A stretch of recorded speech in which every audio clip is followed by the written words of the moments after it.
William Shakespeare's tragic play Macbeth explores the concepts of how a respected person can become corrupt with the promise of greatness. Lured by the witch's prophecies of greatness and his wife's determination to seize the throne, the audience witnesses the transformation of Macbeth from hero to villain, despite the fact he knows the consequences of all the actions he takes. The first we hear of Macbeth in the play is in the report of the bloody soldier who describes him as brave Macbeth. Well, he deserves that name, showing the audience that he is originally a courageous and noble man who is well respected. However, Macbeth also comes across as ambitious and can be easily influenced by the people around him, such as the witches in Lady Macbeth. We see this in Act 1 and Scene 3 when he becomes uncomfortable when the witches' prophecies become true. He demonstrates this when he says, supernatural success soliciting cannot be ill, cannot be good, developing the idea that Macbeth is fascinated by the prophecies, yet knows the witches cannot be trusted, as they are from a source of evil. Further, when he states that if it were done, it were done quickly, catch with his success, that this blow might be the be-all and end-all. Despite this, Duncan's murder isn't by any means the be-all and end-all. It is only the start of Macbeth's ultimate demise. Shakespeare's use of anathesis creates tension by portraying the innately ambitious Macbeth and the rest of his thoughts and emotions, indicating that Macbeth's innate evil is just unleashes the amount of possibilities of power and greatness are enough for him to continue doing murders and choosing to commit evil deeds. Lady Macbeth's ambition for power and her influence for her husband can be seen throughout the play. At first glance, she appears to be the kind wife, but underneath lies a scheming and treacherous woman.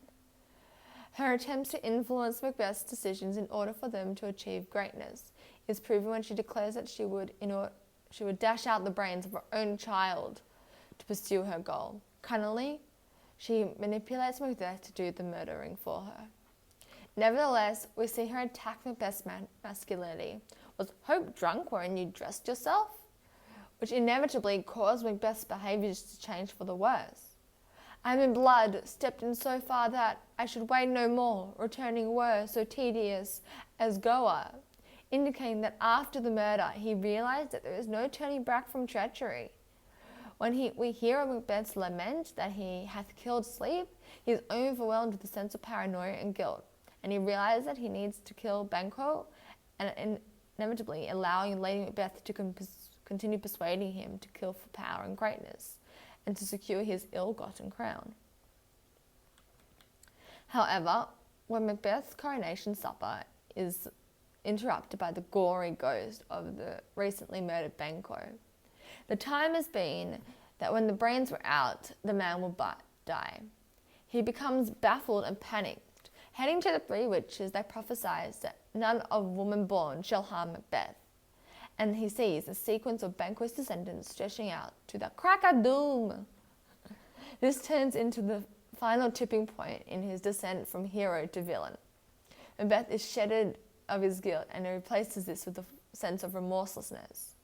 Knowing he has lost his internal jewel or his soul, Macbeth has no other option but to continue his evil ways if he is to remain king, leaving him no other choice but to drag as many people into the abyss of evil with him. Furthermore, Shakespeare's use of symbolism is abundantly used in exemplifying the overall theme of the murder. The images of the blood plays the important role of representing Macbeth's guilt and shame about his horrific crimes. Hallucinations also portray the guilt he feels. We see Macbeth become a man at war with himself, his innate honour battling his ambitions. Macbeth no longer needs the advice of Lady Macbeth and does not hesitate to order the murder of others who he perceives may threaten his kingship. And we see as an audience that Macbeth finally understands and accepts what it means to be an evil person without the need of an excuse of Lady Macbeth to justify his evil actions.